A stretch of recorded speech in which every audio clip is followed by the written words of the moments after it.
We're coming, and we ain't backing down. We don't need a bunch of cats in here looking in the mirror. Everybody just do your job. You understand that? Hey, will you shut up? I'm bitterly disappointed with the officiating today. Guys being dudes. And they run through our like through a tin horn, man.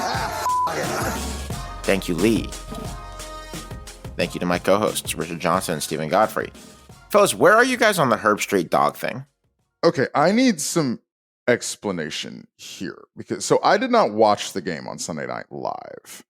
So I did see the clip where the dog came in the booth, but I need a little explain this to me like I'm 5 here. Why this is getting brought up? Well, it's the typical internet life cycle of a fun thing that people like. So Herbstreit brings his dog Ben on the road with him. Started doing this last year, continued doing it this year. Very beautiful golden retriever, Ben. Nice pup. I've actually met the dog. I met the dog at the national championship game. I've been told by you and others that it's a great dog. The limelight hasn't changed him one bit. He's very down to earth, very personable. Man's best friend. Gets on great with Kirk, great with the crew. So I don't really think there's a problem, but there have been, I think that they've shown him in booth maybe a few too many times for the liking of much of the zeitgeist. And once you get like the second or third wide shot of the booth showing the dog in the middle of the game, then I think, people are going to get a little, And then we move to the next part of the news cycle, the day after the Monday night game, where Herbstreit was replying to people who were commenting on the dog on Twitter, referred to one guy as a moron for saying the dog shouldn't be in the booth. So I look forward to the next phase of this, whatever it might be. It's a fun sideshow to the college football season. I think this could potentially be our Taylor Swift, college football's Taylor Swift in a sense. A lot of pop-ups, a lot of views. I line up on the dog as I line up on the Taylor Swift, which is, it's fine. I'm not even, by the way, I am not a dog person. If you know me, I don't really like dogs. And I think the dog's fine. Here's my thing. Let's say, and I don't think this is going to happen because I think Ben's a very good dog from everything that I've heard. And I've talked to people who know this dog. Lee Corso told me that he calls the dog Max, though his name is Ben. What I would wonder what would happen, because I just think this would be, personally, this would just be interesting. This would be mess. Is what if a Commander Biden situation happened here? Like Biden's dog started biting Secret Service agents. Now this is hypothetical. I don't think Ben would do this. This doesn't seem like Ben's character. But let's say that there's a Commander Biden situation, starts biting crew, and Disney's like, we got to take the dog out of the booth. Kirk clearly loves the dog. Kirk's a big star at ESPN. He's coming up on a renegotiation pretty soon, I believe. Likes being treated as a star. Would Kirk allow that for the dog to be taken out of the booth? Like, would this be the kind of thing that would have to be elevated to like Bob Iger in the middle of the night to figure out the dog thing? Godfrey, I don't know if I've ever asked you this. Are you a dog person? Like, are the kids angling for a dog? How's that work? They're angling hard for a dog. We had a dog. We had a dog before we had kids, and she passed away in 2020 at the height of the pandemic. And they're angling hard for a dog. I'm definitely not a cat person. I think I might, as I age, I might join the Matt Ufford school of birding, where I just sit in silence to try and keep my anger down and stare at birds. But I am technically a dog person, although the thought of adopting right now is exhausting just because of everything else I have going on in my life. However, I'm trying to be nice about this segment. That is either I joked when they did the wide shot from behind the booth, which is you don't normally see that. The shot. second one. The second one, probably. That is an NFL, a new NFL stadium broadcast booth, buddy. So yes, there's some space. There's some generous space there. Being a dog person, having rescue dogs, laying on the floor of a parking lot during COVID, because that's how they euthanized my dog in a tent. Like I'm saying all this to say, get that goddamn dog out of the fucking booth. That dog is going to cause someone to trip. And Reese is such a nice human being that if it's I like Reese. I've talked about I talk so much about the things I don't like at ESPN that I should talk more about the few things that I do. And Reese Davis is one of them. poor Reese is going to trip over that dog, or some spotter is going to blow out a knee or an ankle or something, tripping over a fucking dog in a booth during a live football game. I tweeted that dog is an emotional support animal that prevents tantrums. I stand by that. And I also know that it's a rich flex in just the gaudiest of ways. Well, it's kind of sick to be able to say I'm like a top 5 most powerful person in college football. I can bring my dog on the field. It's kind of cool. I would do it too if I had that level of cachet. Yeah, it's also the person attached to it is just an ever growing like bundle of asshole opinions about the sport, so it doesn't help. The dog might humanize him. That might be. This is what sitcom producers do, and not so much anymore in the era of the single cam. But like back in the '80s, it was like we need X more cute kids and Y more pets on this TV show, so this aging comedian will, appeal to all demographics. Maybe, and I'm thinking as I'm speaking, it's actually the reverse, and it's not a rich flex, and it's not Herbstreit's dog as either a, hey, I get to do this, or hey, this dog keeps me from being a asshole. It's ESPN was like, we can't control him on Twitter. We can't control the things he's saying. We can't control the terrible ideas. He infected us with Pat McAfee. We need to up his likability, so let's give him a dog. Maybe that was it. Well, I do think that the dog is legitimately his dog and a beloved member of the Herbstreit family. But point taken. I disagree vehemently with a wide variety of Kirk's opinions, many of them. Although I do like 2 things I like his relationship with Lee Corso, which I've written about, and I like the dog. I think maybe one shot every 2 weeks of the dog might be more reasonable than like 2 to 3.5 of a game. But I look forward to this being a subplot all season. We're getting ahead of it now because dog gets more than 2 shots. The dog needs to learn English. Or the dog needs to call a play, or Portuguese. Yeah. Could learn anything would make it more than just a goddamn dog. But what about Lane's dog? Because like Lane's dog goes and grabs the tea. Too. Yeah, Lane does bring his dog around. I think Boise has a dog that goes and gets a tea, or has a dog tea. that goes... The dog that runs out and gets the tea, that's fine. That's a trick. And also, like, all of us know this. When you're in a stadium during a TV timeout, like, you gotta kill that time. So like, oh, the dog ran out at the minor league baseball game to get the bat or the tea or whatever. Like, great. The Juice Kiffin thing's just as annoying to me. Like but I'm not annoyed enough to like rant about. I'm just like, oh, okay, it's a fucking dog again. Like I'm not trying to yuck a yum here, but I do roll my eyes at all the dog related stuff. The social media aspect of the dog makes a lot of sense in the way that like the Kiffin brand is managed. So I get it. It seems, I guess, kind of smart in the social media sense, but like this idea of I'm so powerful, I'm going to have a dog follow me around.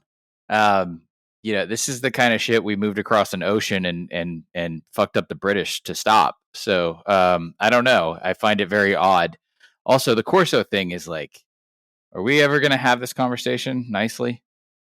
Are we doing this again? I've written out my thoughts about this. I want to get to the tasting menu. I intended for this to be like a 30-second bit at the start of the show. It became a 9-minute bit so far, but go ahead. I have all the respect and reverence and appreciation for like my mind's eye of the Lee Corso experience on ESPN. But the problem is that's 15 or 20 years old at this point. And it's hard to see that on live television. And I know I'm getting a lot of questions from our listeners about it. Like, hey, when are we going to talk about this? And no one wants to be mean about it because everyone does love Corso. It's another example of Herbstreit being like, he's going to die in that chair on live television, I guess is what Herbstreit's demand is. So. I don't think that's what it is. I don't think Lee doesn't have agency here. Now, I do understand. I do understand. No, I'm not saying he doesn't have agency. I just think that like it's live TV and it's your faculties are your faculties. Get killed for this, but no. Look, many people are talking about this, but like it does come up. Nobody wants to talk about it. No, I think a lot of people do want to talk about it. It's on my Twitter feed all over it every Saturday, and you get a lot of questions about it in the single wing. I did a long story about the Corso Herbstreit relationship last year, and I enjoyed writing it because it's the thing that I've liked most about Game Day, honestly, is the intergenerational friendship between the two of them, which I'm convinced is wholly legitimate and not souped up at all for the cameras. And my impression from talking to a lot of people there, including like Lindsay Lloyd, who basically runs the show for Game Day, is that Corso is in that chair until Corso decides personally that he does not want to be there anymore, or literally can't do it. And he takes, he's on kind of a pitch count. You might have noticed that over recent years. He's not on every segment. He's not even on the show every single week wherever they go. But I think that the love for him there for Corso is not strictly a Kirk thing. I think that he's just kind of a legend there and gets to keep doing it. And I actually would disagree that it's tough to watch. I actually think I think watching him kind of like enjoy the challenge of like staying on the show and going through it and getting help in a fairly dignified way from Kirk is actually the thing that I like about Game Day at this stage. Much more than I like McAfee ripping off his shirt and doing a wrestling promo. I think that's very well said, Alex. I would also add, I just don't watch the show anymore because of how insanely bloated it is. And then also like when it is on, how caustic it, not even in like the McAfee sense, it's sensory overload, even when they're not doing McAfee bits. I think that a thing about Corso that is at one point very nice and the other thing very, I think, difficult as the viewer is that I feel that it makes the viewer consider somebody aging on live television. You don't often get to or have to watch somebody at an advanced age like that on television. I'm not really trying to compare Lee Corso and Joe Biden, but how you treat and how you ingest somebody that looks old on television, I think has been it's been at the top of my mind this summer for obvious reasons. And I think it's coming back in the fall as it does every year with Lee Corso. Also, I completely agree, Richard, and he does still fire up the crowd. Like he just still does. Like the dude has. Well, yeah, I mean he's a totem, and that's okay. It's a legend. Legend of sports television. Yeah, I don't know. I don't have a hard and I don't have a rigid opinion here, but there is something that doesn't feel right when he's sort of when they kind of shamble him in and shamble him off, and the rest of the show is a completely different tone, where it's much faster and biting now because of the makeup. Like even in Saban's debut, he's off like cussing and being very flippant and aggressive, and like I don't know, the whole mix of the thing now is a gumbo with no point or flavor. There's just so many things on that show. That's the other part that sticks out about Corso. Is like it's a very different show now. Like, well, it is an extremely different show, and I think Kirk would acknowledge that. I don't think he would acknowledge it in the way that you feel. I think about Kirk it, would call us internet cucks and move on with his day. Extremely possible. Maybe we should move on with our day. But yeah, that's the situation with Game Day. It is the front door of the sport for a plurality of people. So I think it's worth covering. Although I think it's as important to cover as like a program or conference, and I think it has huge sway and influence and impact on the sport, and it's a policymaker.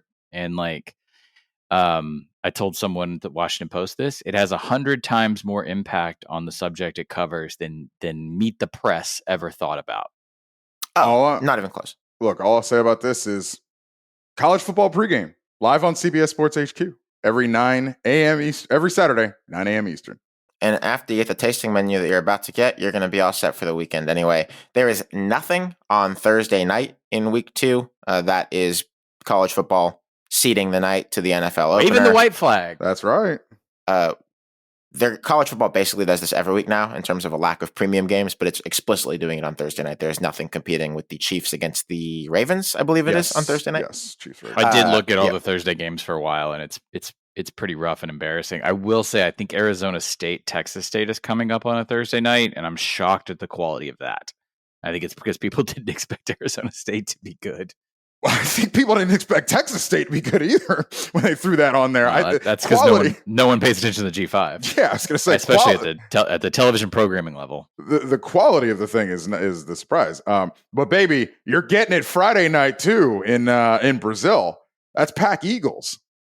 There is an NFL game on Friday night this week as well. But there is also college football on Friday night. BYU at SMU. Now a power conference game. How about that? Look at us. Look how things changed. Who would have thought? SMU has probably a really serious guy, I think, at the defensive end spot. Elijah Roberts, Miami transfer a few years back, finds himself back in the ACC now. They have a couple guys who seem like they can really bake some bread getting after the quarterback. And BYU, we noticed in week 1, had a surprising champion of their quarterback battle. Gary Bohannon did not get the job. Probably going to be a workforce situation there very soon. And Jake Retzloff, also known as BYJ, they were calling him last year. Not many of those. Got the job for the Cougars. SMU is still doing this quarterback rotation thing with Kevin Jennings and Preston Stone, or at least they still did it last week. Preston Stone, again, obviously, neither of them played very well against Nevada. But I don't think either of them really shot the lights out last Saturday either. So it is just something to pay attention to with SMU, especially as SMU heads into their ACC schedule moving forward. Their ACC schedule, Jesus Christ, that's weird. It's weird. It's weird to say this, but it's a let's find out game. Obviously about BYU, but also about an SMU team that's already played 2 games, just because of the caliber of opponent. Although we should maybe have a minor circle back on that next week because the Nevada data point is getting interesting. But I still don't know quite where we're operating, like what level of ACC expectation we'll have. But this will help inform that. I do think Friday night. I do think that Preston Stone deserves credit for the second half he had against Nevada. I mean, look, it was Houston Christian last week, I think. It was an FCS team from Texas last week. So look, you're not really taking much from that anyway. Duke at Northwestern, Consultant Bowl. I don't think the Northwestern offense is any good. Nope. But it'll be a few weeks till we know for sure, but I think their defense might still be pretty good. That was a point of concern because they lost a lot of good players in their secondary to transfers. Rod Hurd was showing out for Notre Dame the other night. You might have noticed. They see Washington in week 4, and that will be intriguing from that perspective. But here, I expect a slugfest. I don't think there will be a lot of offense, and somebody will score slightly more points than the other team. That's my prediction. I had high hopes, which is my own stupid fault, because they were bringing in the South Dakota State offense. However, this looks like vintage Fitzgerald offensive woes. But I was going to say, high hopes for what? One data point. You're going to hear me say that a lot today. One data point. So I will park this rant for a future date, but it would be so demoralizing if after everything that Northwestern went through in a negative and then positive way, we have the same offensive vapidity that plagued the last head coach who was there forever. No, it should be noted that Duke didn't really run the ball too well against Elon. I mean, they kind of struggled with Elon. They put him away, but it wasn't new roster. All right, okay, all right. I'm saying nobody really has like. I mean, it's a part. I mean, that's another check back year. The big blockbuster of the week, Saturday noon, Texas, Michigan, big house, helmet game, gonna be fun. Richard? I'm very, very interested in the coaching matchup here. We haven't really talked about the fact that Wink Martindale is the defensive coordinator for Michigan, by the way. No, it's true. I'm not talking about that. Which I think is fascinating, which sets up for a fascinating coaching matchup between Steve Sarkisian, play caller matchup between Steve Sarkisian and Wink Martindale. I think it's going to be absolutely fascinating. I think we know both of these guys are both of these guys are NFL guys, which we know, but Sark is more the matchup variety of guy, where Wink is more the like hellfire and brimstone. Not exactly a Don Brown, but like Don Brown adjacent with a lot of what he does. I think I don't know how that translates to college over the long tail of the season. We'll see. Is sort of where I leave it. Michigan on offense, however, it's where I am concerned, because all summer and all camp, or most of camp, it was, well, Alex Orji. And then you get to week 1 and they haven't named Alex Orji yet. And then you get deeper into week 1 and you start hearing, well, maybe it's not Alex Orji. Maybe it's this former walk-on kid who can really play, or eye of the beholder, it's Alex Orji's struggling in camp, struggling in scrimmages, and they're realizing that they may have a lemon where they really thought it was lemonade, or at least enough. So you run a significantly different offense with and without Alex Orji. And you saw that on Saturday. Alex, I agree with Alex when we talked about on the hurry up, which Michigan was not going to lose that game. And they weren't going to lose that game primarily because of their defense. This is a game that I've said for months Michigan was going to lose, and that was before any of the quarterback stuff came into the fore. This is a tough matchup for Michigan because, one, they either don't know what they have or haven't shown what they have or just don't have at quarterback. And two, this is probably a defensive front for Texas that you can't just steamroll the way you steamrolled almost all of the 15 teams that you played last year. Texas is working new guys in on the defensive line. We've talked about that at length, led probably by Alfred Collins, the fifth-year program veteran, former Blue Chip, who's now playing defensive tackle. Michigan also has a pretty much new offensive line, including new right in the middle. And I think an underrated factor of Warren being the guy instead of Orji, who will probably play in some packages, but is not the guy, is that you're losing one in the run game. And that helped them last year. Like, they weren't shy about using JJ as a runner. And that meant that every time JJ carried out a fake and ran around tackle on a ball that he had held in the belly of Blake Corum or Donovan Edwards, someone had to sort of hesitate a little bit rather than crashing towards the point of attack. And you just don't really have to do that with Davis Warren. Certainly not in the same way that you did with JJ or that you would with Alex Orji. So you're also creating a bit of a math problem that you didn't have with JJ. I think Texas in the run game, how much juice do they have there? We'll see. I am interested in which Texas receiver, if any, is going to break out in this game. Isaiah Bond probably against Will Johnson.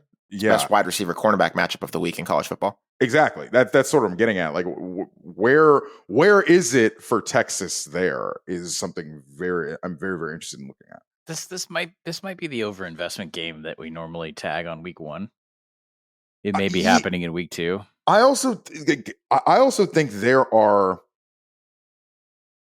I think depending on how this goes, like, this line moved like 3.5 points. But after we saw what both Michigan and Texas put on the field in week one. So I think it went from Texas by 6 or 7 to more like 8 or 9.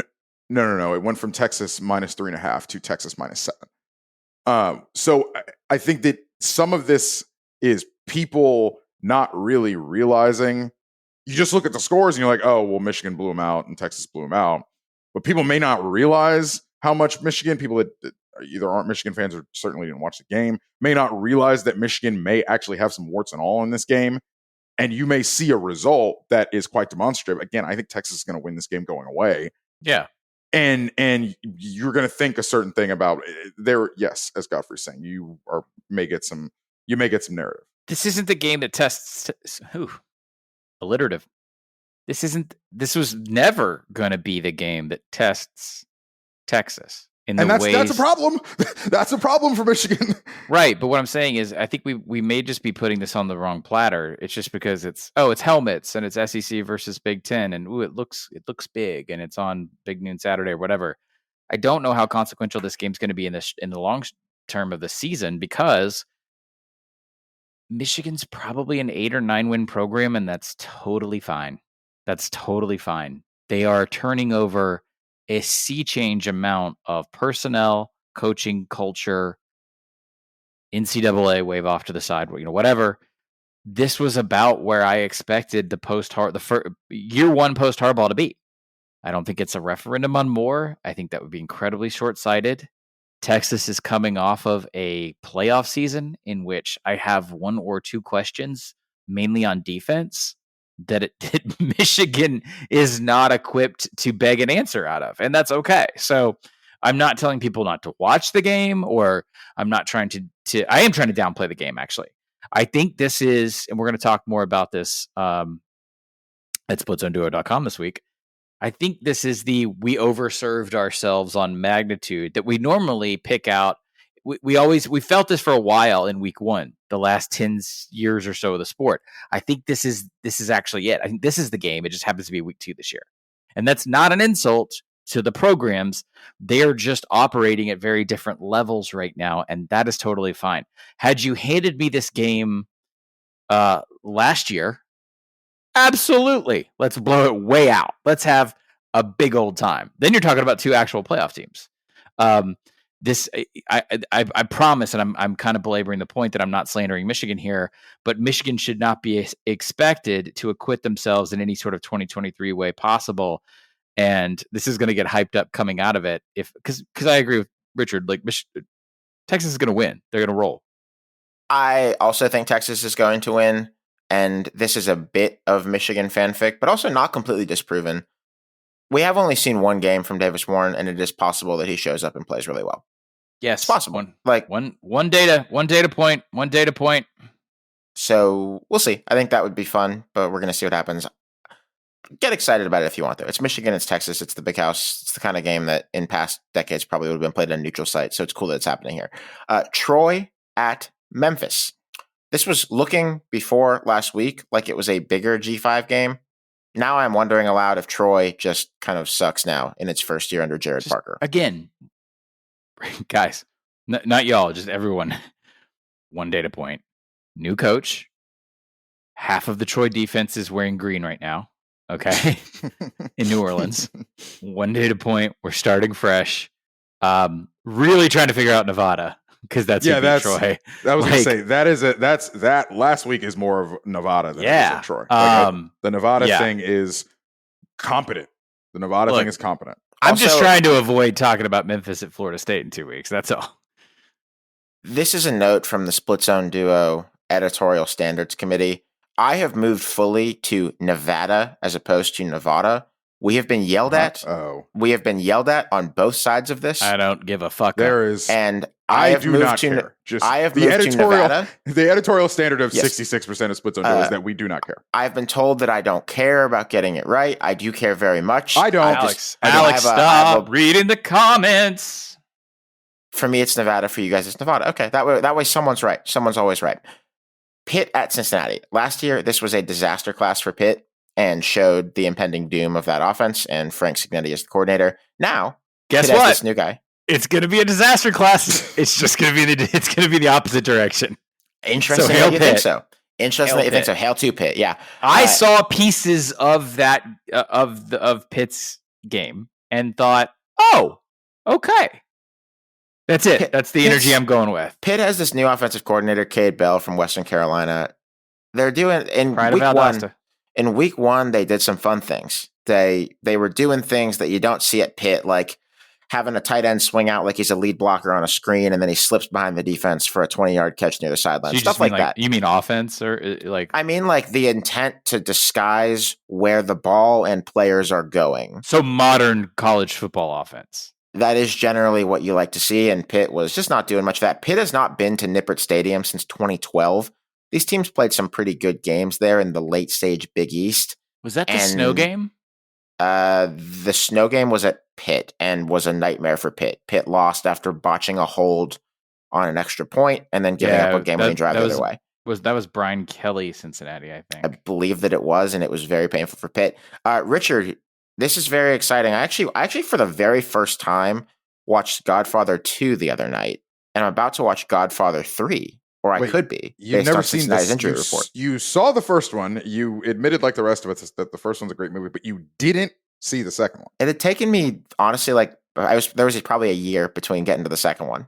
But I've actually never seen the third. I refuse to watch the third. You're fine. I hear it's not worth seeing. You're fine. But Dante Corleone, the Godfather, the defensive tackle for Cincinnati, who had blood clots over the offseason, is cleared for action, according to Cincinnati. I don't know if cleared for action means cleared for action and will play this week or will play a lot, but he's cleared, and I hope he plays. Yeah, I don't know. Yeah, so he had been practicing. He did practice. So this isn't a situation where, like, I sometimes you have some of these non-football illness situations where the guys can't practice, so they come back and they have to work into football shape. I don't know if that's going to fully be the thing for Dante Corleone. I sort of expect him to play here. Whether he will play all 70-odd snaps, I'm not sure. But you would imagine he'll be in here, and obviously you want as much Dante Corleone as you can get. Kansas State, Tulane. Tulane won the first half of this home and home 2 years ago, the year that Kansas State won the Big 12. Two programs that like playing a certain way or have liked playing a certain way. I think Tulane's identity a little bit remains to be seen under John Summerall. Darian Mensah, new quarterback for Tulane, freshman, might be slept on. Surprisingly, won the QB job from third place and played pretty well last week against an FCS team. Hadn't even been in the picture. Throws hard, runs fast, and in one game so far has seen the field very well. There will be warts, of course, but I'm excited to see what kind of fight the Wave can put up at home here against a pretty Avery good Big 12 Johnson team. versus that defense. That's what I mean. That's the game. It's gonna be super fun to watch. This would be a underrated game to watch in sort of that in the shadow of the Michigan Texas. Yeah, I think this might very well be the game of the day, to be honest with you. Yeah, I mean, you're going to get a tight game, you're going to get a close game, you're going to get a good game, I think. If Kansas State absolutely rolls them, I think you're just seeing something that's much closer to the finished article than a Tulane in year one, game two. Wait, you're saying that they would speak more of Kansas State or just more of that Tulane is in progress? That. I think if Kansas State comes out and smokes them, I don't know. I think it's okay, well, maybe John Summerall is digging out of a bit of a deeper hole than you realized. I don't know. I would like to see Tulane against a Memphis before I would come down on either side of that. Arkansas visiting Oklahoma State. The Arkansas portaled offensive line that we talked about so much in the summer gets its first actual test here. Sam Pittman was not happy on the other side of the ball about their tackling against UAPB last week. That's potentially not very good with Ollie Gordon. Yeah. This week. So is Oklahoma State just going to actually do the thing and just like run the shit out of it and reduce possessions? Absolutely. Really in an anti-intuitive Gundy brain way. Like you just shorten this one down because Arkansas has no explosiveness whatsoever. So you just grind them out. That's all you got to do. I don't know that Arkansas doesn't. Is Have what explosiveness? I'd say about that. Yeah, I don't know that Arkansas doesn't have that. I do think you don't love that South Dakota State had some joy in the passing game against Oklahoma State on last Saturday. And I will say, FCS team, yes. Arkansas like 100%ed that on Saturday. In the same way, like Ole Miss 100%ed against Furman. Like, yes, there are levels to how you show against an FCS team, especially when you're in Arkansas that has new offensive coordinator and I think needed to do like that. I think last week in state, War Memorial, yada yada yada. I think Arkansas needed to really drop the clutch last week, and they did. For Oklahoma State, yeah, the Ollie Gordon of it all. We know what he is. We know what he's going to do. They're going to run him in the ground, but that's their best offense because he's one of the best players in the country. We'll see. We'll see on that. But if Arkansas comes out and schemes it up in the passing game with what Bobby Petrino, at least a Bobby Petrino of a different era can do, it's maybe a long day for Oklahoma State. This is the Nokian Tires road trip of the week, as submitted by you, the listeners. The most people pick this game. If your road trips take you off the beaten path, Nokian Tires makes all-terrain tires for that. Their Outpost tires are ideal for drivers who spend most of their time on the highway but also love off-roading or just driving around the neighborhood.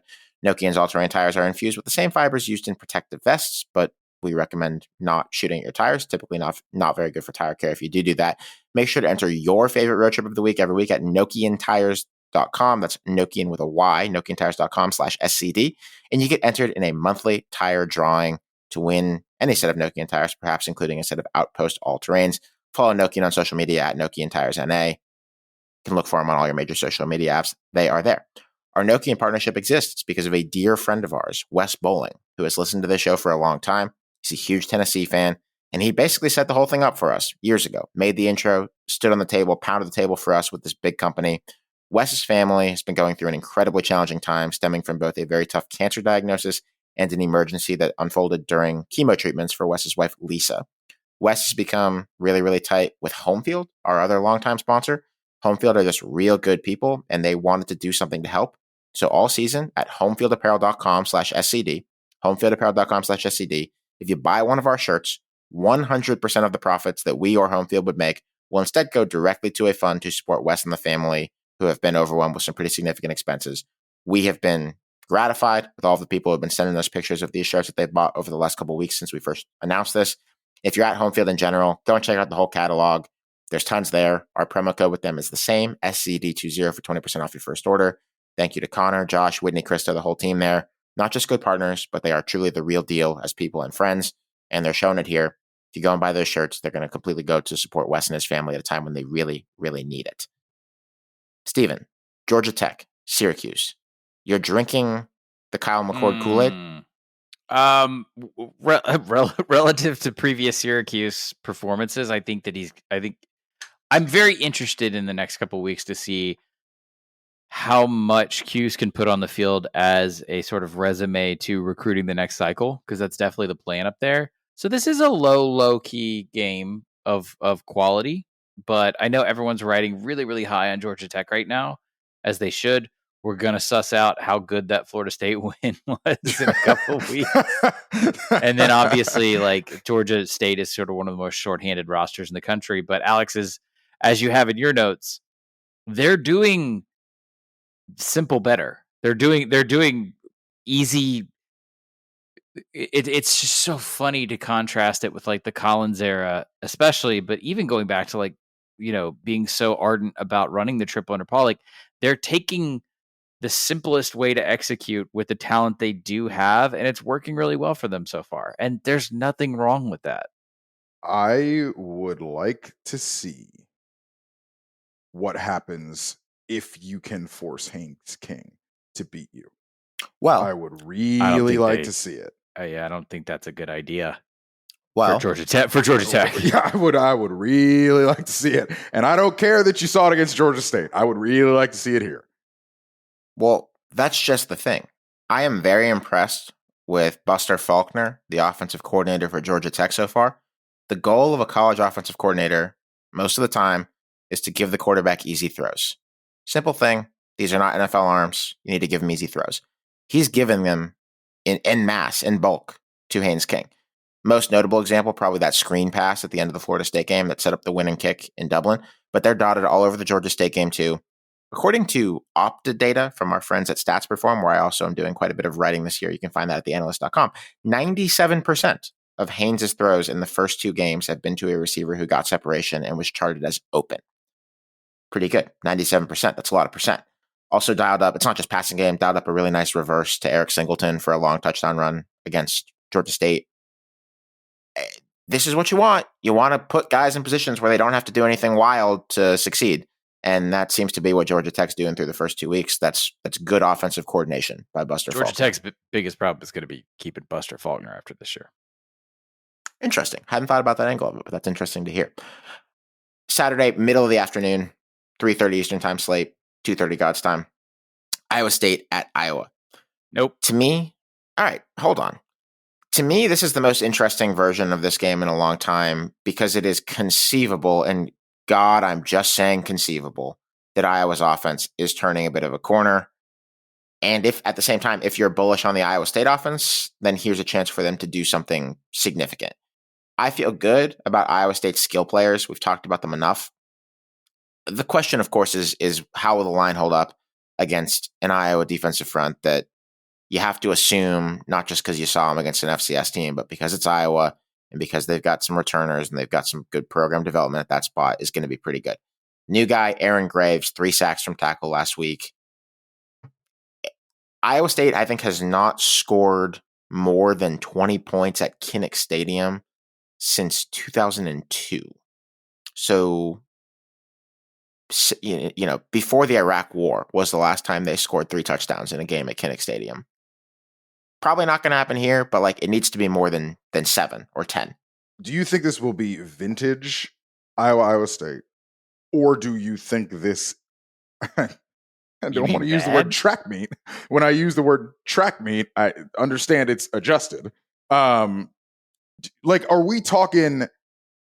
Are we talking 11 total possessions, 30 total points combined here? Like, what are you expecting? Maybe 30 total points. Yeah, I mean, I do think that this is the kind of year where this could be 20-16 instead of 10-7. That was Iowa State's winning margin here 2 years ago. Good night. I'm so tired of this. I'm so fucking tired. I'm not even disagreeing with him. The guy who appreciates the rich tapestry of college football styles can't deal with an Iowa State game. It's just Cry me a river. Iowa talking about Iowa football and like doing a tongue-in-cheek thing about their offense in 2020. It's like Godfrey, no tongues in cheeks. No, I want to be clear. We're not doing that on Splits on Duo. Don't take everything so personally. I mean, be the change you want to see in the world. I am, because I'm just not fucking caring this year. I'm not buying in. I'm not paying attention. When I was at the Vandy VTech game, and I was like, all of college football Twitter was up the how many jokes can I make about Iowa, and even I participated for a second. I was like, no, I'm just not going to do this year. I'm just not. It's like making a Harambe joke in 2024. This is the most tired meme in all of college football Twitter. Look, FCS opponent. So, but yes. They did figure it out in the second half for Iowa. But this is the team that you need to give credit for doing that. This is the team. Agreed. You can't make me talk about Kirk France football anymore. I'm done. This is Kirk's debut, actually, as Kirk was. It is. Kirk said he watched on the couch with his grandson. Sure. Kirk was jailed last year. Iowa is about a field goal favorite at home for a sense of how our friends in the desert are seeing this game. What's the total? 36. 12. 36. Yeah. 12. 35. Eastern Michigan at Washington. Washington's a 4-touchdown favorite, but EMU had 6 sacks last week against UMass. A few outlets credited a 7th on a QB baby. run. Can be a little. Alex is going to call the cops. There's a discrepancy in tackling. Washington. The reason they're on here though is that Washington's still working in an all new offensive line, 100% new. EMU it was UMass, but they did get after that ass in the pass rush in that game. You mean they got after that mass? Yeah, they got after that mass. Wow, Stephen, very nice. Very well done. Washington's a 4-touchdown favorite, and I kind of think that EMU could bug them a little bit more than that in this game. I would love to, because I love my beautiful, angry, concrete children, but no, I don't. All right, fair enough. Yeah. Also in the middle slate Saturday, Michigan State at Maryland. Terp QB seems like it's Billy Edwards, who is the more dual threatish of their two options. They did what you would hope against UConn. And I see this as a take care of biz spot for them against Michigan State that looks pretty bad. Whoa. Did you watch that game? Yeah. Did you? FAU? Was your impression from watching Michigan State slog it out to the last possession against FAU that Michigan State looked good? What were your expectations? They looked better than I expected. That's what I'm getting at. They looked better than I expected. Your expectations must have been wheels fell way off last year. Way off. Remember, they were without authority. They were ungoverned, and that roster fell apart. So it had Smith hallmarks on it. They just don't have the talent yet. Yeah. That's about the FAU game. Yeah. He wasn't good against FAU, but I do think this quarterback, Aiden Childs, was the better of the two quarterbacks that Jonathan Smith had last year at Oregon State. I still don't think you're putting 2 and 2 together on what he did when he was on the field for Oregon State. And the fact that he went 10 of 24 last week with 2 picks against FAU. It wasn't great. Well, we got all season to kind of chart the Aiden versus DJ situation. We might not have all season if either of them continue at the current pace. We very much might not have all season. Jonathan Smith is a hell of a fucking coach. I think we're starting to see that. Again, it's funny, Godfrey, to me how low, because my expectations were low for Michigan State as well, but it's clear from your response that yours were even lower. And I had that game on. I was passively watching that game, and I was just like, oh, okay. Then if you look at the stat line of what I just said, I was like, I guess, I was looking at a 2-10 program this year, and they reek of 4-8. It's inspiring stuff. South Carolina at Kentucky. South Carolina really struggled with Old Dominion in terms I of. don't gamble. What's the spread on this game? I can pull that up for you, Steven. The spread in this game is 10.5 for Kentucky. 10.5 point home favorites.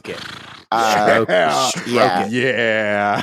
I did not like much. We're not a gambling podcast, and I don't want to talk this way all the time, but fucking get that money. No, we'll use spreads when they're a lens into like how a game is being perceived. I have zero problem doing that. You want to talk about another game I watched passively? This was the muted corner of one quad box.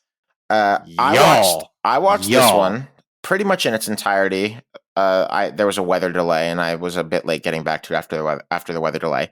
Old Dominion frankly outplayed South Carolina from down to down. That was reflected in the yards per play and just in the run of the game. The problem was red zone turnovers on both sides of the field for Old Dominion. But Alex, did you not also get the impression that they looked even in a lot of matchups in terms of athleticism? I'll tell you one where they did not look even was this freshman edge rusher for South Carolina, Dylan Stewart, who wears number 6, was treating the Old Dominion tackles like small children. He's a big get for Beamer. Shane Beamer likes to recruit in the DMV. There's a little, he's been pretty active in that area the last few years. I'm not going to overreact to one game. The name's been slightly active for a few decades. Yeah. Imagine where Shane Beamer made those inroads. Who can possibly guess? I'm interested to see this player, Dylan Stewart, for South Carolina against Kentucky's offensive line. Richard? Kentucky's offensive line, not what it once was. So, adjust that. I am the only thing that I picked from this game is where is Nick Harbor? I yearn for Nick Harbor, who's the wide receiver for South Carolina. That was like the Olympic level sprinter at an advanced size. He's a guy who I think he's sort of struggling to see the field or at least start right now for South Carolina. Obviously didn't really blow the doors off college football last year. It's just the thing at South Carolina that I'm thinking that could be a playmaker if he develops as a football player. If you want to put eyes on something, and subscribers to Splits on Duo already know where I'm going. So South Carolina has won this, which is a pivotal game for these programs to push into meeting expectations at two very hard programs in the SEC. South Carolina's won this game in 22 and 23. It would be incumbent upon there's some stress for Kentucky to return to form against this opponent, and they've been sort of an annoyance to Kentucky in that way. South Carolina needs to win this game. They need to win this game. Baylor at Utah, moving on. Cam Rising and Brant Keithy looked just fine physically in their FCS opener. Keithy was big, physical, pushing over people. That's all you were really looking for there. Seems like Utah's two best players on offense who were not here last year are healthy and looking fine. Cam Rising against Dave Veranda. It's going to be fun. I don't want Baylor to get tossed out of the gym. That's my problem. If Baylor gets tossed around in this game, last year, they are 2 touchdown dogs in a stadium where nobody ever wins, except Oregon won last year. And last year, Utah didn't have a quarterback. You know what I mean? It's just, I don't know, man. It's rotten in Denmark and Baylor, and I think we know that. So I don't acquit yourself here. I don't yet know that, but I don't think this is the game where they necessarily turn a corner either. It's not a get right game. Put it that way. It's not a get right. Well, it's not okay. I will say this about the pushing around. I would trust Aranda right now with the personnel he has to make things annoying or difficult, or be able to make the spots where turnovers happen against someone like Cam Rising. However, the way to counteract that is exactly what Utah does, which is like, oh, do you want to get intellectual in my house? I'm going to beat you with a hammer. That's Utah wins every argument because they impose a physicality in line play, especially at home. And it's one of the toughest places to play in the country. That's why I don't necessarily like, oh, Dave's going to dial up something genius here. It's like, okay, great. Well, they just may elbow your teeth out. And I also DeQuan Finn doesn't scare me. You know what I mean? It's just, I don't know. I'm not as sold on the Baylor thing though. I don't know yet. Notre Dame, Fighting Irish, playing host to Northern Illinois. 2012, Notre Dame went undefeated. 2018, Notre Dame went undefeated. This is, of course, talking about the regular season. We're on another 6-year interval right now. I think it might be prudent to begin to have these discussions with your kids about a 12-0 Notre Dame. I don't expect it. We're not doing old jokes. We're not doing old jokes. Where's the old? I just came up with that one while I was sitting here. Talk to your kids about. Oh, understandable. Okay, fair enough. Yeah, thanks for keeping me honest. In terms of noticing that it's been 6 years, and it was 6 years since the last time I came up with that on my own. Thank you very much. I do think that it's worth considering Notre Dame having that kind of run this year. And as you look at it now, losing twice would be a little surprising. Could totally happen, but these guys have it right in front of them as you look at what they look like and what their schedule looks like. It's like a USC conversation that I don't want to have right now. And I don't mean that in a negative way. I'm just saying it's not the time to have that conversation. This week they'll be fine because the only thing NIU can do is run and shorten a game, which is not what you want to do against that defense. Jesus, yes. I mean, if North you can try, if North Dakota scores, if Northern Illinois scores 10 points in this game, like I'm gonna clap them up, at the end of the game. Watch Notre Dame against Texas A&M. Not just like Notre Dame beat. You want to talk about with a hammer? Notre Dame beat Texas A&M. Dude, I'm looking at offensive linemen tripping over each other because they're trying to run counter, and the center's 2 yards deep, and they can't pull to the other side of the line of scrimmage. Like Notre Dame at the point of attack on Saturday had a level of physicality that it makes you sit up in your chair. So I'm very much considering potentially an undefeated Notre Dame, and Notre Dame's offense didn't even play that well. Yeah, I was about to bring that up, but the other side of the ball, and you guys talked about this on the hurry up, but I don't know if Klein brought the right assignment to the group project there. And I like Colin Klein as an OC a lot. Assignment being the quarterback? Because that's another thing we got to talk about with A&M. Well, yes, and the run game, and okay, Alex, you talk about creating easy passes. Well, yeah. The question is there an easy pass with that Notre Dame secondary? That's what I'm saying. Is right now I'll have it again. Theme of the show. We got one data point, folks. We're gonna know within a week or two on both of those schedules who was what was the actual outlier in the positive or the negative way there. I definitely wouldn't argue, Richard, though, that was the most big boy hoss ass athletic trench look from Notre Dame you're going back. I mean, you're going back to probably the playoff team that got smoked by Clemson 2018. That would be 6 years ago. Yep, I don't know, maybe. I was thinking further. I mean, I think this is a lot like his Cincinnati defenses, to be honest with you. I mean, they are fast and they are aggressive, man. And they're good enough. They're good enough in the secondary, as Alex is saying, to hold up. So that was literally where I was going. Was at Cincinnati, they would do wild shit because they could. It's Sauce Gardner back there, and then they had total confidence in letting most of that secondary freelance. Right. I don't know if that's an American Athletic Conference level of risk. We'll see. Right, and but Alex's point about the schedule is, I mean, I will say this: we're gonna be having this conversation for a minute because I did just play the schedule game and until Georgia Tech, we got a month and change of doing this at least. Yeah. So Notre Dame's going to be a top 8 team. For a minute. This is a year where Notre Dame has the goods, and the question in the playoff will be what it always is: can you find the big plays? Can someone do something downfield? Are they a 1 seed or a 2 seed? We'll get there when we get there. Cal at Auburn. Cal almost won this game last year. That was in Berkeley. Now it's at Auburn. I'm intrigued, as I am seemingly every year. I can't quit him. I'm a bit intrigued by Cal, which is a 13-point dog in this game. I love the running back, as everyone does, Jaden Ott. And the quarterback situation, seems like they got two guys who could probably play, but they have mostly picked Fernando Mendoza, who won the job last year, over Chandler Rogers, who's a third school guy, but third school complimentary because he's gone up from ULM to North Texas to Cal. Seems like it's going to be Mendoza playing for Cal. And Justin Wilcox is going to have to figure out a way to stop an excellent Auburn receiving corps. Yeah, those Auburn wide receivers are as advertised, not just Cam Coleman. I mean, Keandre Lambert-Smith's giving you enough. And look, I know. They got the kid from Georgia State, too. Yeah, I know opponent on Saturday. I know.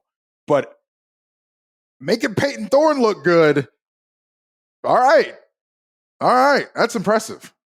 Well, look, this is the strategy that Auburn pursued in roster building this year.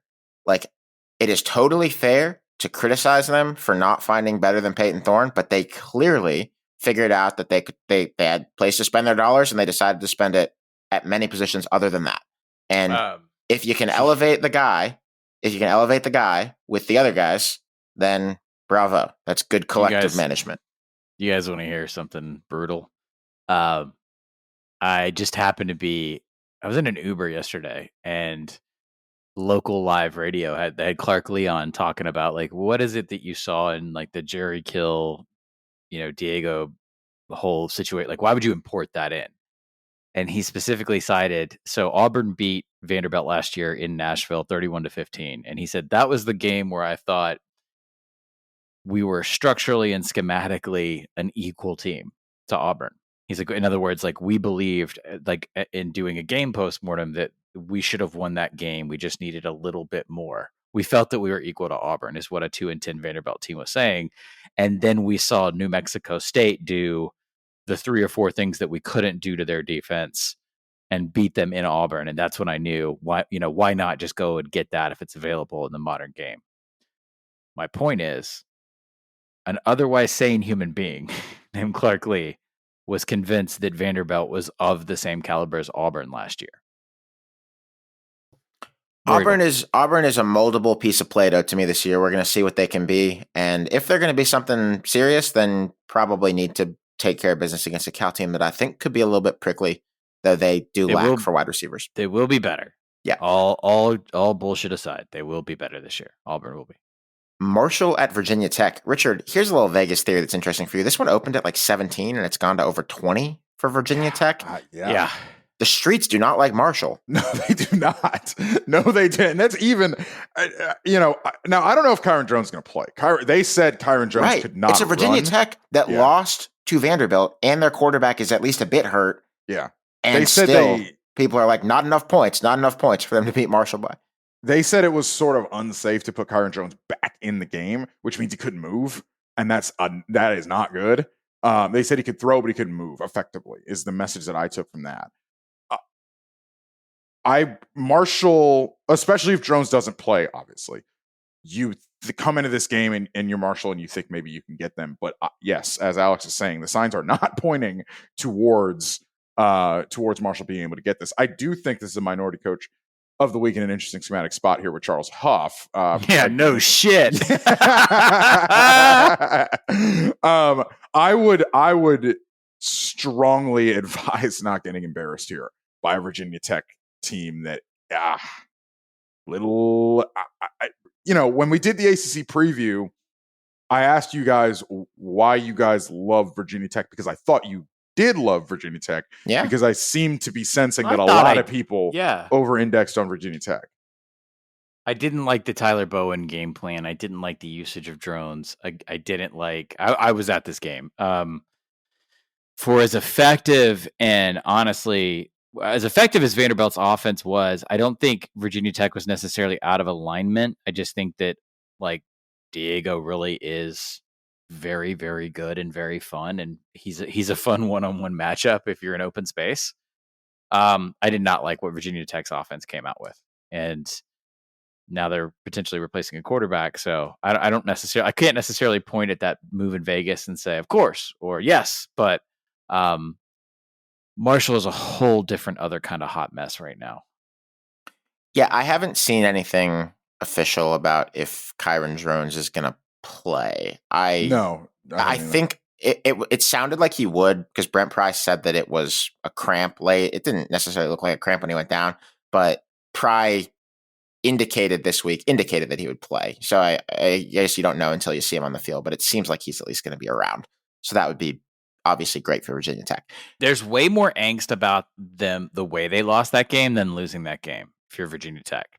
because Vanderbilt had significantly noticeably better special teams. Their defense was not aggressive. In fact, I think honestly they peeled it back because they didn't want to be embarrassed by being too aggressive on Diego. And then I did not like Virginia Tech running the ball. Like they kind of ran away from it. Sorry, pun. But like this was not Virginia Tech of yore, which is kind of what Pry has quietly said. Like, hey, we're going to get back to being the brand. UTSA at Texas State. This has an official rivalry name as of a few years ago, the I-35 Maroon versus Orange rivalry series. Fantastic. What? I don't know. They put something on it.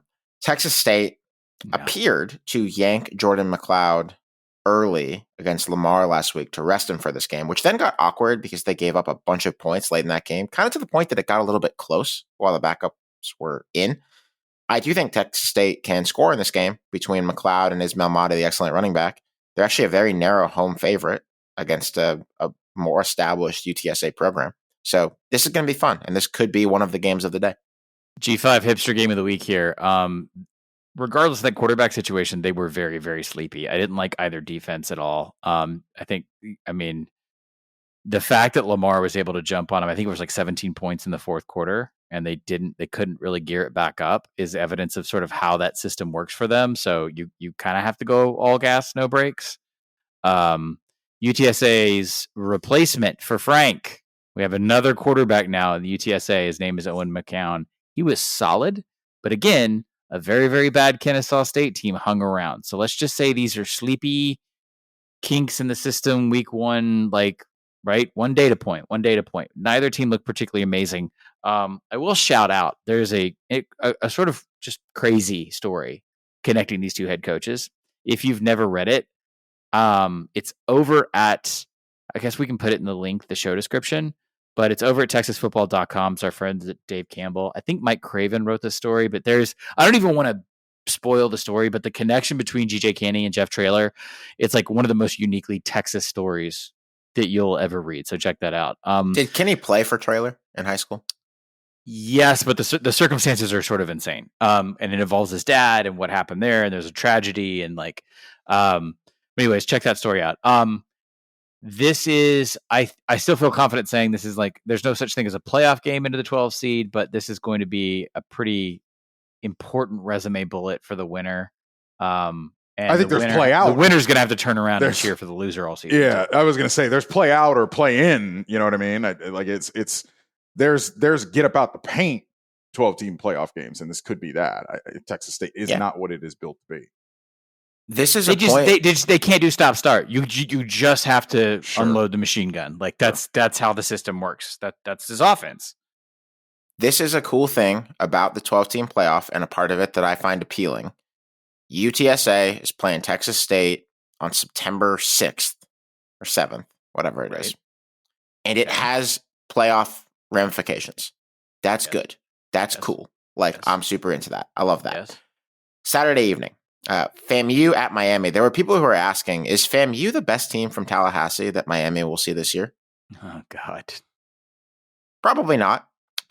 In fact, definitely not. FAMU is rebuilding off of a Celebration Bowl. Jeremy Musa, the quarterback, gone. Willie Simmons, the head coach, gone. He's at Duke now with Manny Diaz. They are 2-0, but they have narrowly won these two games by a combined 5 points against Norfolk State and SC State. This one is a bye game. It will not be close. They will get destroyed by Miami. But I do think there is cool history here. This series has been played a handful of times over the years. In 1979, FAMU beat Schnelly's Miami in like the fourth game of the season. It was Schnelly's fourth game at Miami overall, and they just got beaten down by the reigning Black national champ FAMU. FAMU, of course, also right now, the reigning Black national champ. There will be a lot of Rattler people at this game, I would think. And, Miami's going to win by 50. Probably by quite a lot of points, but see if FAMU can score a few touchdowns. I think that would be nice to see. It would be interesting if FAMU could be able to pull an upset in the FCS upset draft. I'm not sure what point value that would be. I'm sure it would be a 100. High one. However, Alex, the people are going to need a ruling on what happened in Jonesboro on Saturday night with Arkansas State and Central Arkansas. Yours truly's reporting.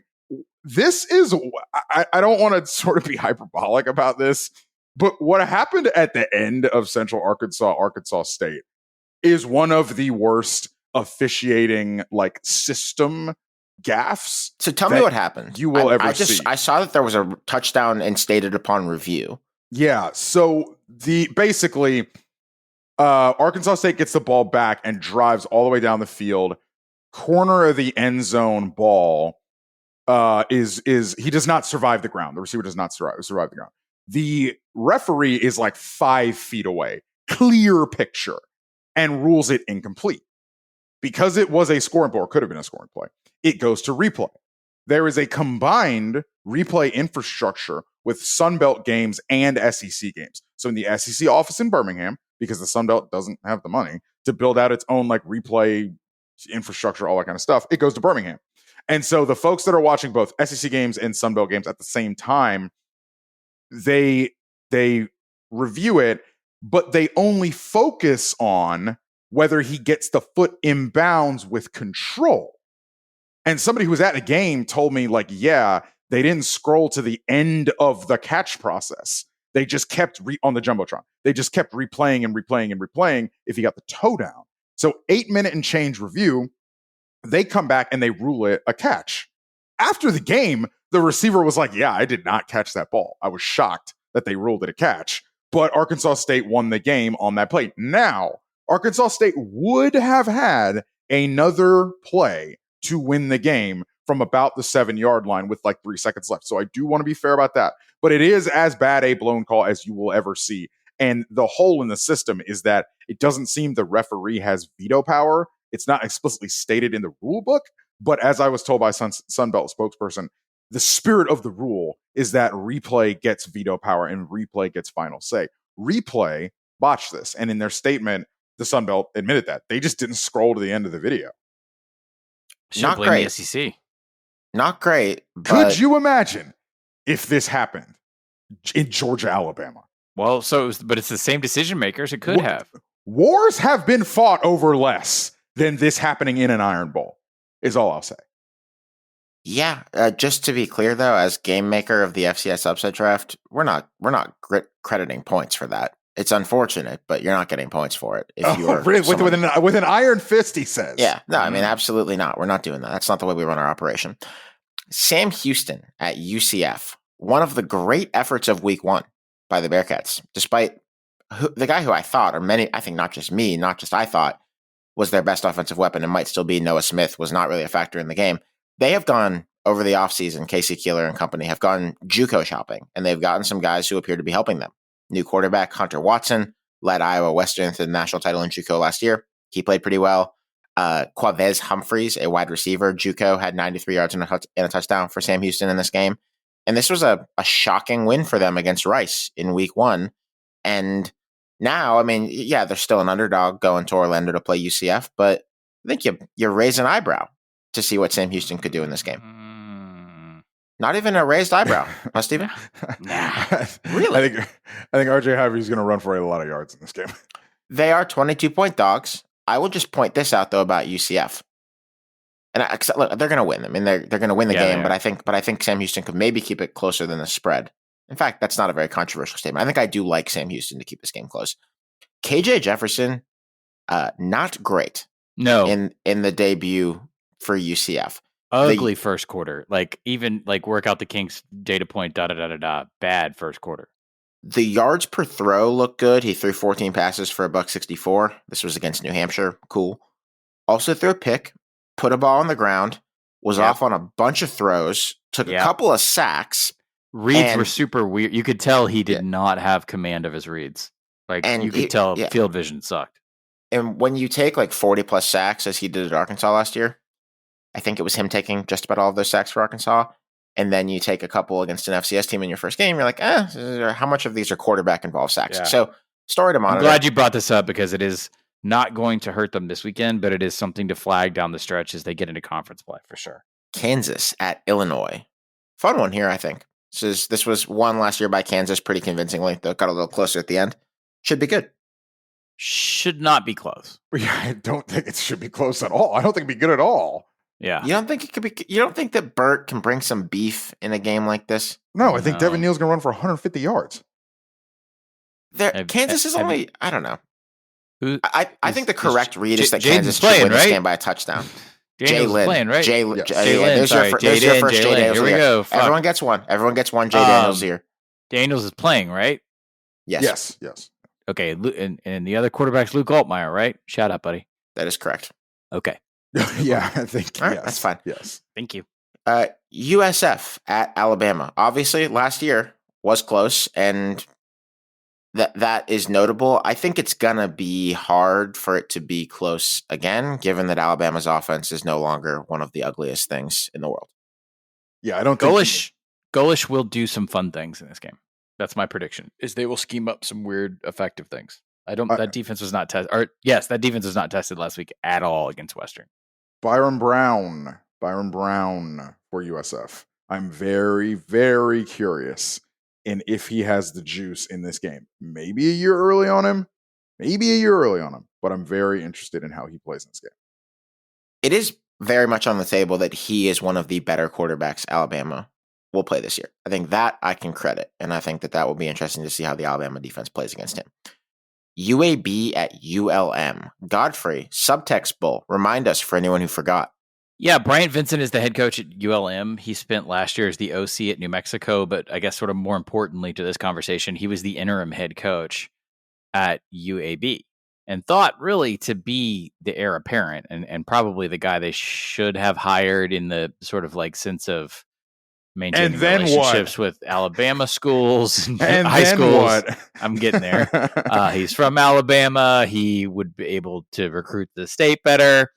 But instead, in I don't know. Sometimes I think there's niche and then there's niche, but like I almost want to do like an entire documentary on the UAB athletic department's decision-making matrix, if you could call it that, to end up with Trent Dilfer.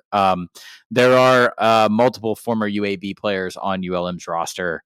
ULM looked fine against Jackson State last week starting up. UAB certainly has the advantage here, but I wouldn't say it's massive. This will be spicy. I like a little spice. Looking forward to seeing if it erupts in a way that grabs headlines, breaks this game into the public consciousness more than it otherwise would be. Georgia Southern at Nevada. Hang on, I'm going to interrupt you here. Okay, I know you wrote this tongue-in-cheek in our show notes, but you wrote, well, Georgia Southern's rush defense has some questions. Just a bit. I did write that. Just a bit. I'll stop being mean about the Heisman if a Boise State running back is in New York in December. If he runs for 6 touchdowns again, I think we'll have a conversation. Well, I don't think he's running for 6 a week, but he might be running for 3. Consider defense. This was as I absolutely think you should consider it because of what Brendan Lewis. If they defend the run, like I cannot believe I'm saying this, but if they defend the run like that on Saturday again, Brendan Lewis and Savion Red are gonna go nuts. Hook 'em. I can't wait to have this conversation about the former Rose Bowl winning head coach on the fucking hot seat in Statesboro if this thing goes the way I think it's going to go. The Nevada Longhorns, the 3-4 guys that Jeff Choate brought with him, making a difference, especially Savion Red, the running back. Big game of the night, ABC primetime, Tennessee, NC State. Nico Iamaleava has the goods. Yeah.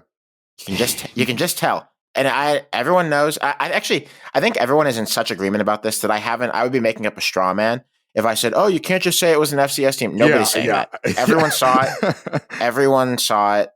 He has the goods. I'm convinced. Yeah. He has the goods. NC State, you better get defensively sound. Mm-hmm. Yeah. Mm-hmm. The funny thing about this, I think Tennessee Woo. can smoke them. I'm predicting this will be sort of a platform game with it being in primetime at a neutral site. This will be a platform game for Tennessee, the likes of which we haven't seen in a long time. And I know everyone's going to say, well, they beat Alabama a couple years ago. No, I'm talking about like, when's the last time Tennessee was in primetime beating somebody's ass? And you expected, like, you were like, you know what I mean? Like, no, like, Yes, that nobody expected them to beat Alabama because it was Alabama and because it was Tennessee. You know what I mean? Not nobody, but you know I think the answer to your question, when the last time they beat somebody's ass in prime time, might have been the battle at Bristol at the racetrack in 2016.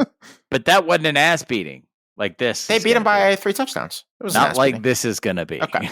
I think the thing here, I think people always forget with this offense is the running back.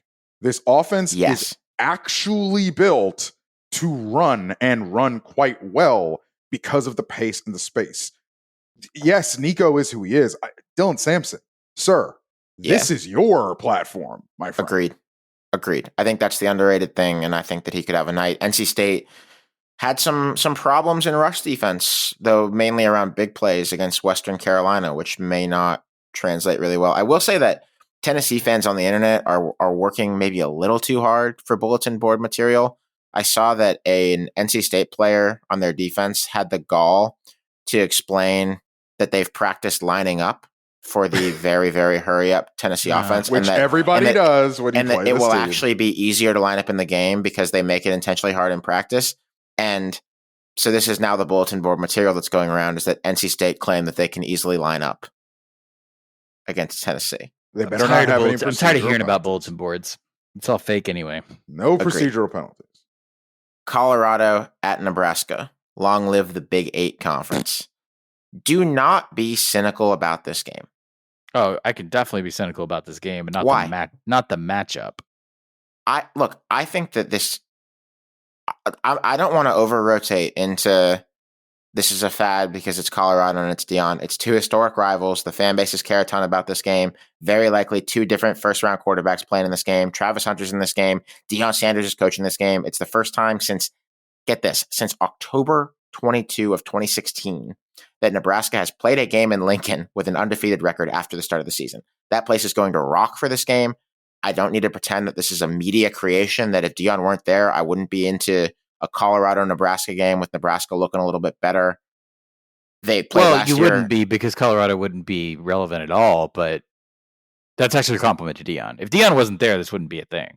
I mean, I watched this game when it was Scott Frost and Adrian Martinez playing against Cepho Lufau or whoever it was 5 years ago, 6 years ago.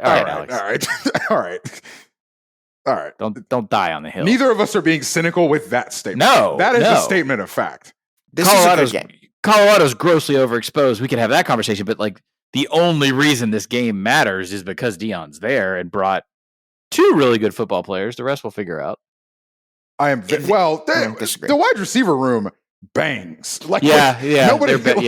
Why the non-Travis Hunter 4 wide receiver really room, good. 4 really good players. I am very, very curious in if Colorado can keep up, because I'm pretty certain dude, Nebraska is going to put a number on the board. Yeah, I think this is Nebraska's coming out party. I think that what you saw from Shadur on Thursday night was certainly improved with how he managed the pocket, how he moved in the pocket, how he got difficult throws off, and how he hit receivers. Receivers that I think were a little too open because of their insane athletic advantage over North Dakota State.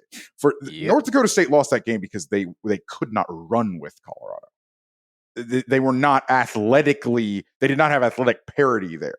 They may have had physical parity or something close to it up front, but they could not run with Colorado. Nebraska, you would think, has a higher tier of athlete on its back end and should be able to.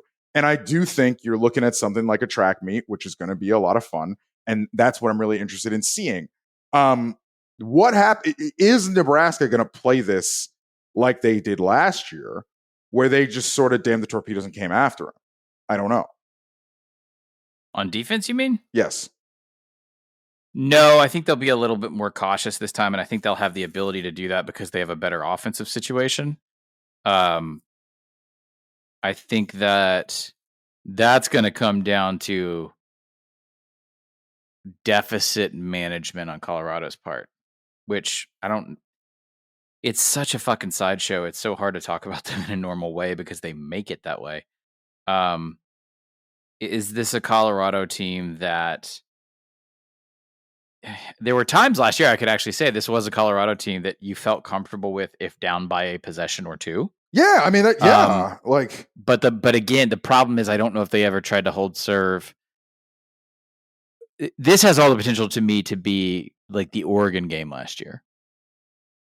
Maybe I don't know. Maybe about I've bought that. too much in on I Nebraska, don't- but I will say this: this is also the kind of shit, very quietly, that Matt Rule lives for. But I also think you're underselling how bad that Oregon game was for them. I mean, dude, Oregon, you won't see many more comprehensive at the time conference versus conference beatdowns. Like, I don't think Nebraska can do that to them. North Dakota State's secondary was just non-applicable. And with that in mind, and you said it, not me, that changes the context of how you should view that game.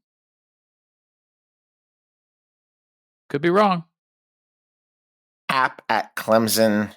I don't think it's going to happen for App here, though it is enticing to look at what Clemson was last week. Would be funny. Yeah. I still think Clemson's defense has enough in the bag that this should be pretty straightforward for them. And they'll live to fight another day. If App wins this game, Dabo runs for public office in 27 or 8. I'm with that. He's running for probably Congress first. Yeah. Probably as a Democratic Socialist or something? Yeah. Working Families Party? He often puts the rose next to his avatars. Boise State at Oregon. All right. I still don't really know what happened. This could be a playoff rematch. For Oregon last week, I still don't get it. Wait, what the fuck happened there? I didn't watch that game. I've gone back at it. I don't really get it. Things just went weird for them. Not weird. They went weird. I think they're fine. The one thing that I will point out is that the Dylan Gabriel thing is going not the way that you two expected when I asked this question. I asked you, is Oregon going to fit its offense to Dylan Gabriel and let him kind of take his time and throw the ball deep, or are they going to Bo Nix him, ball out rapidly to receivers very close to the line? Definitively the latter in the opener. Say? You guys thought that, they're going to fit the offense around the quarterback. They're not going to try to treat him like the way they treated Bo Nix. This guy, it was ball in the hand, ball out of the hand to a guy right at the line of scrimmage. Ball in, ball out, ball in, ball out. Rapid. That was Will Stein's plan with him in this game. That's interesting. Didn't seem like it worked great. According to Opta data, 16% check down rate for Dylan Gabriel in this game, which was the second highest among power conference quarterbacks. It was it wasn't highly encouraging, but it was 1 week. They're fine. I don't want to take the wind out of what you're doing because it's all very legitimate, but entirely willing to give this a week 1 mulligan unless this leaks into Boise, because we know what Boise wants to do now. This is new Boise. We know what they want to do. We know why Spencer Danielson went with an incumbent quarterback over a more talented transfer. Because it ain't that fucking hard to do this. Willing to give Oregon the benefit of the doubt, certainly, about what happened, but I don't know how willing I really am. I've been down on Dylan Gabriel. I was down on Dylan Gabriel last year when he was at Oklahoma. I just don't. I don't know, man. Don't know he's got the juice. Oregon State at San Diego State. Programs in transition here, different ways. It's at that cool stadium in San Diego. Snapdragon. Oregon State is a 4-point road favorite. I don't like that. Saw a lot. It was an FCS game, but saw a nice bit from their running back, Jam Griffin, very small guy, 20 for 180 in week 1. Let's see if Oregon State can put something together. I want to see how fast San Diego State can go in a first year with Sean Lewis. How fast they can go against a better opponent than they had last week. Totally now, this fair game, question. The capper here. Did anyone watch Arizona State, Wyoming? Yes. I did. Wow. Better than thought. Like they're putting talent in places. They're better from an athleticism standpoint than I definitely thought, because they've been so banged up, and also they're still hemorrhaging portal out even well after like Dillingham coming in and fixing all the Herm stuff. I was really impressed by what they did to Wyoming. Yeah, it was surprisingly multiple defensive scores, I believe. Like the game starts with a pick 6, and then there was another one later in the game. They beat them up. They beat them up. And it was Yeah. a Wyoming team that doesn't. We don't know a ton about this Wyoming team, and it's a new coach, and they're missing their running back, but that you don't expect to get beaten up in that way. So it was good for Arizona Did not State. look like the Craig Bull's going to hand it off to one of his career assistants type of performance. I'm Intrigued about the Mississippi State wide receiver tandem of Kevin Coleman and Jordan Mosley. Someone's going to eat in a Jeff Lebby offense, and these guys look like they might be it. Coleman went to Jackson State with Dion, was SWAC Freshman of the Year in 2022, played a little bit last year at Louisville, and now he's here.